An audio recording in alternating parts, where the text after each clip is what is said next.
Shalom, selamat sejahtera bagi kita semua. Perkenalkan, nama saya Mia Meani, NIM 1902-111787, kelas Pak C semester 4, mata kuliah Pak Anak.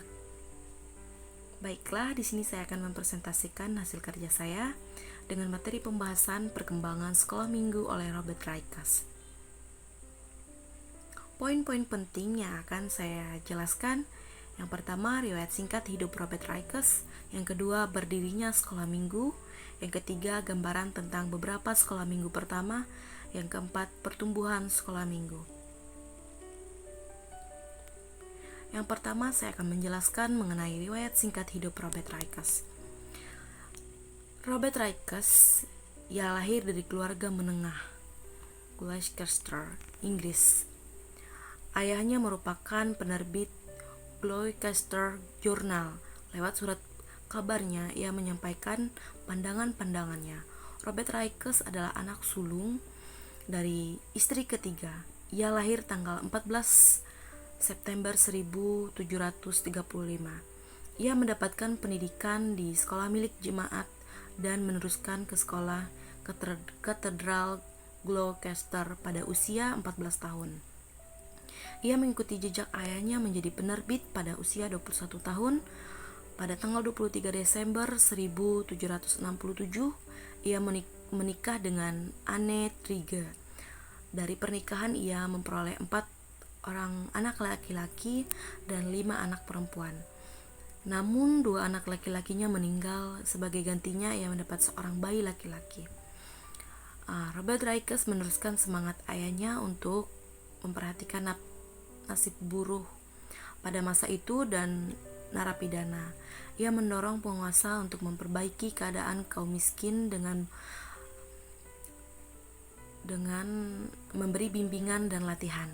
Robert Raikas juga mengancam pengusaha yang mendapat untungan dari penderitaan buruh.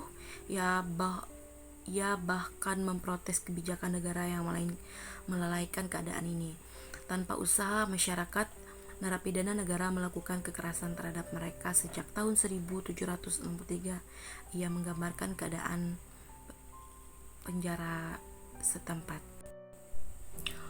Robert Raikas sangat dikenal sebagai bapak pendiri sekolah minggu. Singkat ceritanya, Robert Raikas pun meninggal pada tanggal 5 April 1811 pada umur 74 tahun. Berdirinya sekolah minggu. Pada awal berdirinya sekolah minggu hanyalah sebuah usaha untuk menolong anak-anak yang tumbuh liar di lingkungan masyarakat miskin. Seorang tokoh yang bernama Robert Raikas telah mengubah dunia pendidikan anak-anak yang ada pada saat itu, dan dampak dari karyawannya bukan hanya dirasakan oleh anak-anak, namun juga oleh seluruh warga gereja. Sebuah usaha yang dimulai dari sebuah desa kecil, namun nampak terasa ke seluruh dunia dan bertahan hingga saat ini. Robert Raikas pun memulai sekolah minggu ke dapur Nyonya King, tempat May Reed Kelly mengajar mereka dari pukul 10 sampai 12 siang.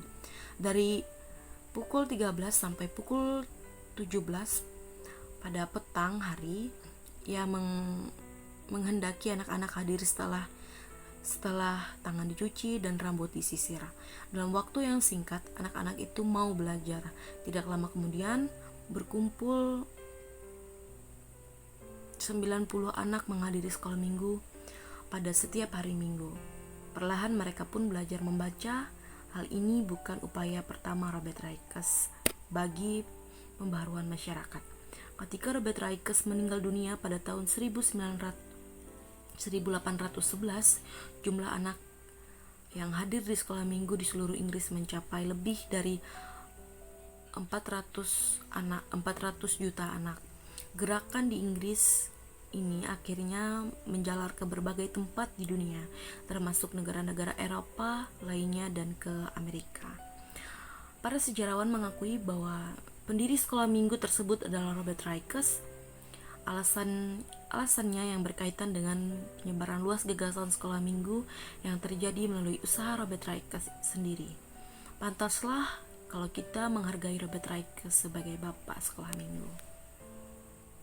Selanjutnya, gambaran tentang beberapa sekolah minggu pertama. Robert Raikes mencatat ia memakai benda itu sebagai teksnya. Ia menyimpulkan bahwa bagaimanapun magnet itu menarik sebatang jarum, begitu pula mereka mendapat menarik anak-anak lain ke gereja. Anak-anak dari kelas itu dengan daya penarik magnet mulai mempergiatkan anak-anak sebayanya untuk bertemu dengan Bapak Raikes di katedral. Pada tahun 1784 ia mencetak peraturan-peraturan bagi sekolah minggu yang disusun oleh pendeta W. Ellis yang akan dipakai oleh sekolah minggu di Stroud. Lalu Ellis sendiri menambahkan peraturan-peraturan dalam peraturan tersebut. Ia lebih mementingkan akhlak seorang anak dan mengenai semangat sang anak dalam ia menerima pendidikan Kristen tersebut. Selanjutnya, pertumbuhan sekolah minggu. Yang pertama, sekolah minggu di Amerika. Permulaan pertumbuhan sekolah minggu di Inggris dan Amerika memanglah memiliki perbedaan yang mencolok. Di Inggris, semua anak berasal dari kaum miskin, sedangkan di Amerika anak-anaknya dari golongan sosial yang ditampung bersama. Sekolah minggu menjadi lembaga yang turut mendemonstrasikan masyarakat Amerika. Mereka tidak lagi memusatkan anak-anak seperti membaca, menulis, atau berhitung, tetapi mereka lebih memusatkan usaha mendidik anak bertumbuh dalam iman Kristen. Perluasan sekolah minggu sudah berkembang dalam 13 negara. Jumlah prakerja sekolah minggu itu sudah begitu banyak. Dan hanya Tuhanlah yang sendiri yang mengenal nama-nama mereka. Dan untuk menambah semangat dalam sekolah minggu ditambahkan lagu-lagu rohani. Pertumbuhan sekolah minggu. Sekolah minggu di luar dunia Anglo-Saxon Eropa Barat. Yang pertama, di Jerman. Sekolah minggu Jerman diprakarsai oleh Wilhelm Brecht-Hellman dari Bremen, Jerman, dan Albert Wardrop, New York pada tahun 1860. Banyak orang keberatan dengan adanya sekolah minggu ini karena mereka beranggapan tidak cukup calon guru yang sudah diperlengkapi dengan pengetahuan dan keterampilan mengajar, dan belum cukup guru yang sudah berlatih untuk mengajar. Sekolah minggu di Jerman mengembangkan diri menjadi kebaktian anak-anak,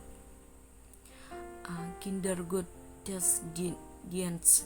Maka titik beratnya adalah kebangunan rohani pada diri anak-anak melalui kebangkitan dan bimbingan Alkitab. B. Pertumbuhan sekolah minggu di Belanda.